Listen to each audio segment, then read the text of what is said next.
আমি পরিমণি ছোট বোন বা ছোট মেয়ে। এমনিতে লুঙ্গি ছিঁড়া, তারপর খুঁজে লুঙ্গি আমার খোলা নাই কিন্তু। না, ওরা তো একটা মানুষের বাচ্চা না। এখানে যারা আছো এদের মধ্যে সবচেয়ে বেস্ট কে অ্যাক্টিং করে? বেস্ট ও রে কনফিডেন্স, নিজেকে বেস্ট অ্যাক্টর দাবি করলো এই বাচ্চা, কিন্তু কোথায় অ্যাক্টিং করছে এই বাচ্চাগুলো জানেন? বিটিভিতে শুরু হয়েছে জাদুর দরজা নামের শিশুতোষ ধারাবাহিক নাটক, আর এই শুটিং সেট কিভাবে মাতিয়ে রাখে বাচ্চারা জাস্ট দেখুন। শুটিং কি শুটিং হবে না তো, আমরা পুরাটা হচ্ছে শুটিং সেট, পুরাটা আমরাই জমায় রাখি, আমাদের জন্য কেউ শুটিং করতে পারে না। কারা করে দেখো। এমনিতে লুঙ্গি ছিঁড়া, তারপর খুঁজে লুঙ্গি আমার খোলা নাই কিন্তু। না খুলে নাই, তুই তো লুঙ্গি পরতে পারিস। ওই যে আমি আর এদের মধ্যে আবার নায়িকা পরিমণির যমজ বোনের মতো একজনকে পাওয়া গেল। আমি পরিমণি ছোট বোন বা ছোট মেয়ে, এরকম বলে। বিটিভিতে একটা বিগ বাজেটের বড় সেটে হচ্ছে এই বাচ্চাদের শুটিং। এর মধ্যে আমি পেয়ে গেলাম এই নাটকের পরিচালককে, এবং তাকে পেয়ে ভয়ে ভয়ে একটা কঠিন প্রশ্ন করে ফেললাম। বিটিভির নাটক নাকি এখন দর্শক কম দেখে, তাহলে এই নাটকটি কি শিশুদের মাঝে সাড়া ফেলতে পারবে? তারপর তার উত্তরটা জাস্ট দেখুন। একটা কথা আমি আপনাকে বলি যে আমরা সবসময় বলে থাকি যে বিটিভির নাটক কেউ দেখে না। মানে আমি যদি আপনাকে প্রশ্ন করি, আরও তো অনেকগুলি চ্যানেল আছে, আপনি কোন টেলিভিশনের নাটক আপনি দেখেন? সেটা কি বলা যাবে যে আমি ওই চ্যানেলের নাটক আমি খুব দেখে মানুষ?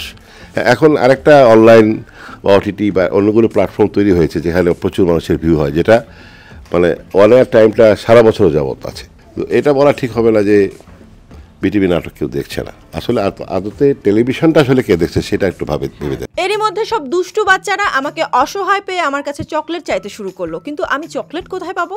আর আমার এই দুর্দশা দেখেই স্ক্রিপ্ট রাইটার বাচ্চাদেরকে দিল ম্যাজিক চকলেট।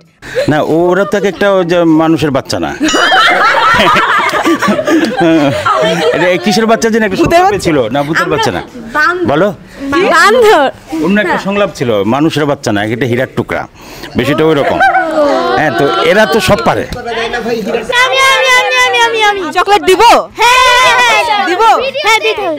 কে ভিডিওতেই চকলেট, কিন্তু আমি চকলেট কোথায় পাবো? ম্যাজিক। তোমাদের কাছে তো ম্যাজিক আছে, জাদুর দরজা আছে। মুখে কিন্তু পাবো, মুখে দেওয়ার পর মুঠো বন্ধ করে ফেলতে হবে। বন্ধ করে মুঠো বন্ধ করে ফেলে এবার মুখে দাও, আমিও দেই। হ্যাঁ, এরপর যা হলো, খালি মুখে চকলেট খাওয়ার অভিনয় করতে করতে সবচেয়ে দুষ্টু অ্যান্ড কিউট বাচ্চাটির দাঁত গেল পড়ে। এটা অনেক মজা পাচ্ছি। এত দুষ্টু বাচ্চা, ওদেরকে চকলেট দেয় না, ওরা মিথ্যা মিথ্যা চকলেট খাচ্ছে। দিয়েছে কই চকলেট কই? আচ্ছা, আরেকটা ও দাঁত পড়ে গেছে, ক্যামেরাটা নিয়ে আসেন। দেখি এই দেখ, কামড় দিয়ে। হায় রে, ইন্টারভিউ নিতে গিয়ে বাচ্চাটির দাঁত পড়ে গেল, এবং শুনেন তার নাকি ব্যথাই লাগেনি। তুমি কান্না করতেছো না কেন? ব্যথা করে না বেশি, আগের থেকে তো পড়তেই ছিল এর জন্য। কি সাহস ওর দাঁত পড়ে গেছে, ওর মধ্যে কোনো ভয় নেই। ঠেলতে ঠাস। সো ভিউয়ার্স, আপনাদের ছোটবেলার দাঁত পড়ার এরকম মজার ঘটনা থাকলে শেয়ার করবেন কিন্তু। প্রত্যেক শুক্র শনিবার বিকাল 5টা 10-এ দেখবেন জাদুর দরজা।